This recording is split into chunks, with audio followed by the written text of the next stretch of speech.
जय श्री राधे, जय श्री कृष्ण।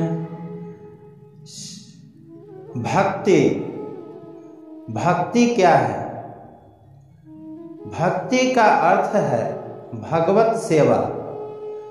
हर सेवा में कोई न कोई ऐसा आकर्षण अवश्य होता है जो कि सेवा करने वाले व्यक्ति को क्रमशः आगे की ओर बढ़ाता है।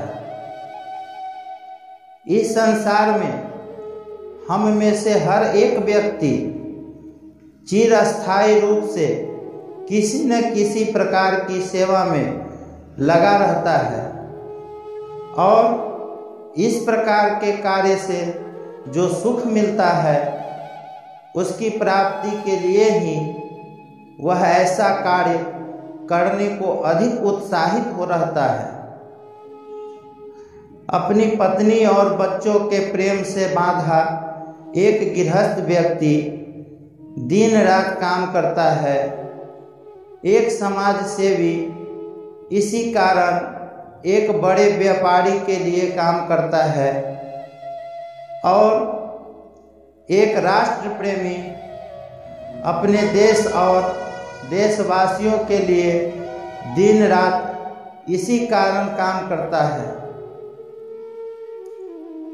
वह शक्ति जो कि एक समाज सेवी, गृहस्थ और देश प्रेमी को प्रेरित करती है उसे रस कहते हैं, या एक प्रकार का रिश्ता जिसका स्वाद अति मधुर होता है।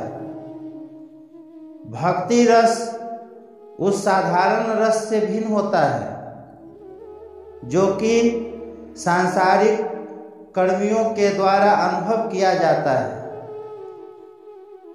सांसारिक कर्मी एक विशेष प्रकार का रस जो इंद्रिय सुख कहलाता है उसे प्राप्त करने के लिए दिन रात कठिन परिश्रम करता है, किंतु सांसारिक रस अधिक समय तक नहीं रहता। इसलिए सांसारिक कर्मी हमेशा अपने सुख प्राप्ति के तरीके बदलते रहते हैं। एक व्यापारी पूरे सप्ताह काम करके भी संतुष्ट नहीं होता,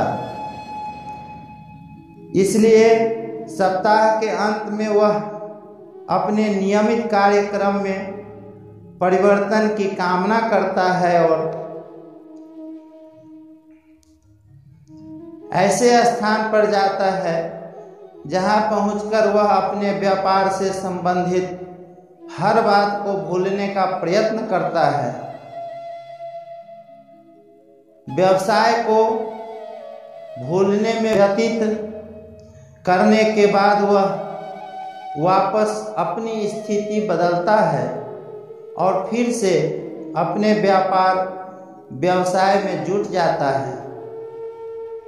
भौतिक कार्य करने का अर्थ है किसी पद को स्वीकार करना और फिर थोड़े समय के बाद उसे बदल लेना।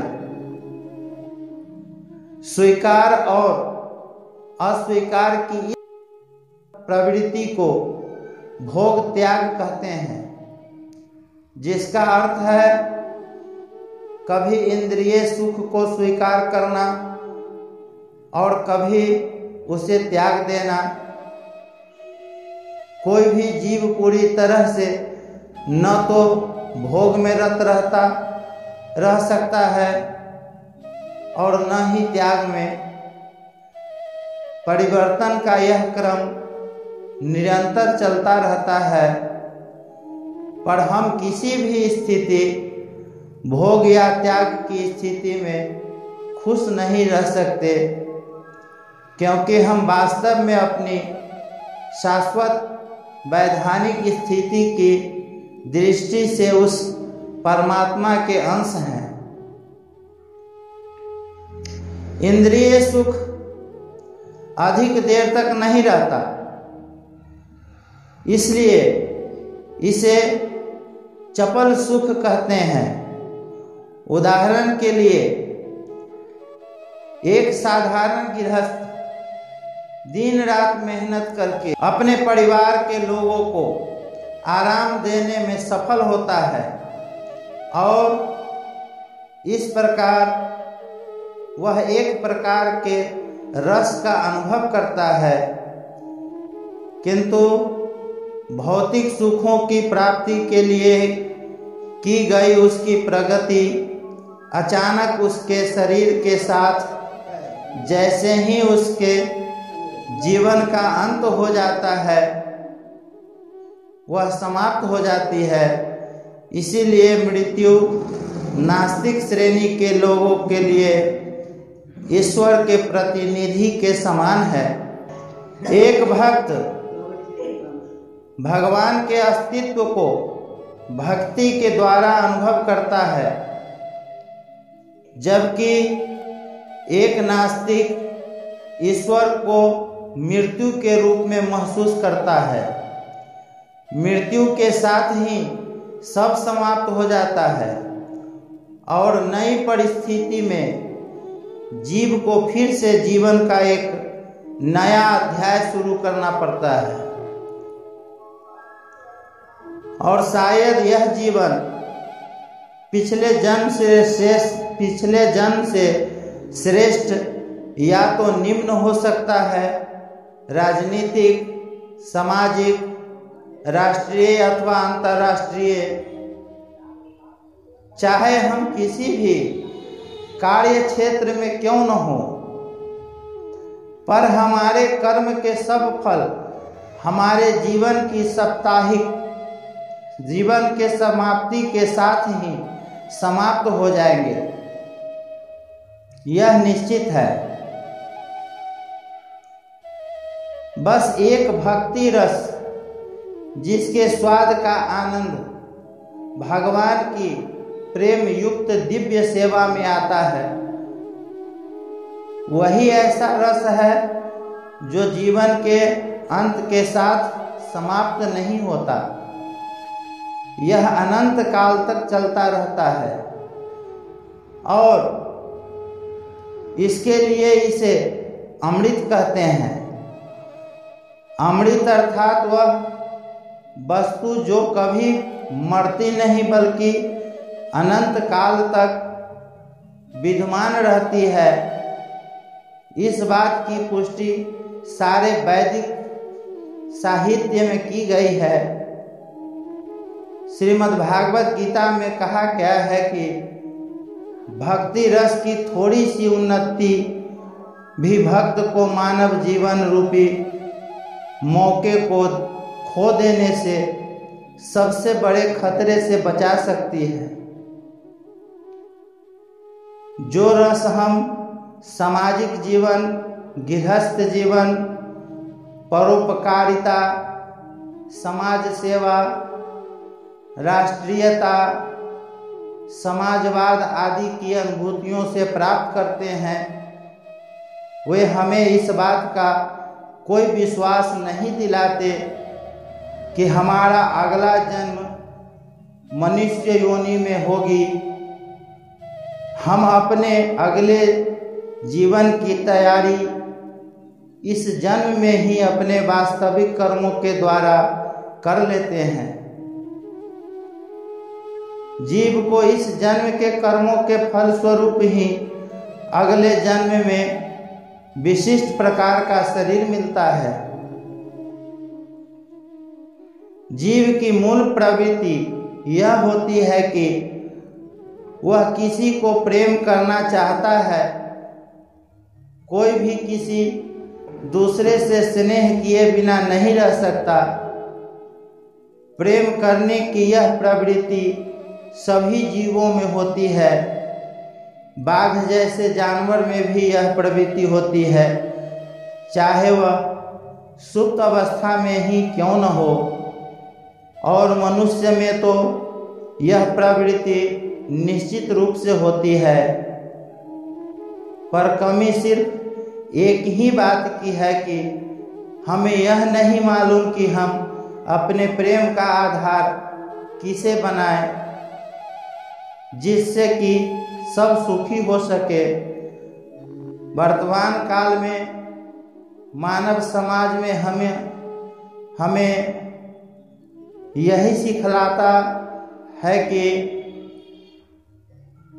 अपने देश को प्यार करो या परिवार को प्यार करो या अपने आप को प्यार करो, लेकिन वह इस बात की जानकारी नहीं देता कि हम अपने प्रेम का आधार किसे बनाएं, जिससे हर व्यक्ति सुखी हो सके।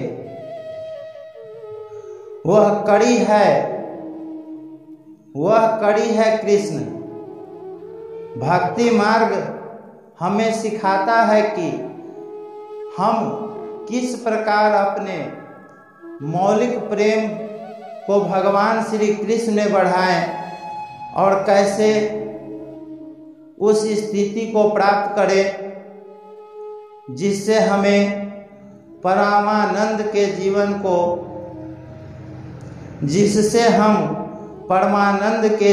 को भोग सकें। जीवन के प्राथमिक चरण में बच्चा अपने माता पिता को प्रेम करता है, फिर भाई बहनों को, और जैसे जैसे प्रतिदिन वह बड़ा होता जाता है वह अपने परिवार, समाज, संप्रदाय, देश और पूरे मानव समाज को प्रेम करने लगता है। किंतु प्रेम की भावना पूरे मानव समाज को प्रेम करने से भी संतुष्ट नहीं होती। प्रेम की यह भावना तब तक अपूर्ण रहती है जब तक कि हम यह नहीं जान लेते कि हमारा सर्वोच्च प्रियतम कौन है। हमारा प्रेम पूर्ण रूपेण तभी संतुष्ट हो सकता है जब उसका आधार भगवान श्री कृष्ण हो। यह विषय कृष्ण भगवान अमृत के विज्ञान का निष्कर्ष और आधार है, जो हमें सिखाता है कि हम किस प्रकार भक्ति के 5 अलौकिक रसों में श्री कृष्ण को प्रेम कर सकते हैं। जिस प्रकार प्रकाश की किरण और वायु की कंपन बढ़ जाती है, उसी प्रकार हमारे प्रेम करने की प्रवृत्ति भी विस्तृत हो जाती है। पर हमें यह नहीं मालूम कि इसका अंत कहाँ पर है। भक्ति योग हमें सिखाता है कि सब जीवों को पूरी तरह प्रेम करने का सबसे आसान मार्ग यह है कि हम भगवान श्री कृष्ण से प्रेम करें। संयुक्त राज्य संघ जैसी संस्थाएं स्थापित करके भी हम मानव समाज में शांति और सद्भाव बनाए रखने में असफल हो गए हैं, क्योंकि हमें इसका सही तरीका मालूम नहीं है। तरीका बिल्कुल आसान है, पर उसे ठंडे दिमाग से समझना होगा। भक्ति रसामृत सिंधु सबको भगवान श्री कृष्ण को प्रेम करने का सहज और सीधा तरीका सिखाता है। यदि हम श्री कृष्ण से प्रेम करना सीख जाएं, तो हमारे लिए तुरंत ही दूसरे सब जीवों को भी प्रेम करना सरल हो जाएगा।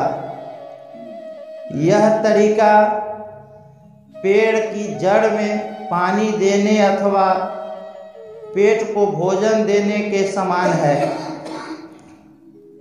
पेड़ की जड़ को जल से सींचने या पेट को भोजन प्रदान करने का तरीका सामान्य रूप से वैज्ञानिक और व्यवहारिक है, जैसा हम सब ने अनुभव किया है। इस बात को सब अच्छी तरह से जानते हैं कि जब हम कोई चीज़ अपने पेट तक पहुंचाते हैं या खाते हैं, तो उससे जो शक्ति उत्पन्न होती है वह तुरंत पूरे शरीर में बट जाती है।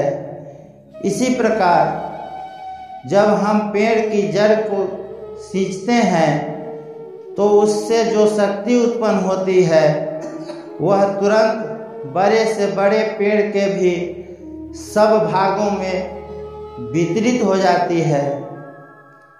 यह संभव है कि हम पेड़ के भिन्न भिन्न भागों को पानी से सींचें और न ही यह संभव है कि शरीर के विभिन्न भागों को हम अलग अलग भोजन पहुंचाएं। भक्ति रसामृत सिंधु पढ़ने से हमें ज्ञात होता है कि कैसे एक ही बटन दबाने से एकदम सर्वत्र सब कुछ प्रकाशमय हो जाता है।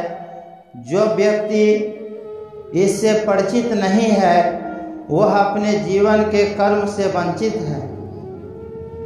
जहाँ तक भौतिक आवश्यकताओं का प्रश्न है, वर्तमान समाज ने जीवन को सुविधामय बनाने के लिए काफ़ी उन्नति कर ली है, किंतु फिर भी हम सुखी नहीं हैं, क्योंकि हम जीवन के मर्म को ही नहीं समझ रहे हैं।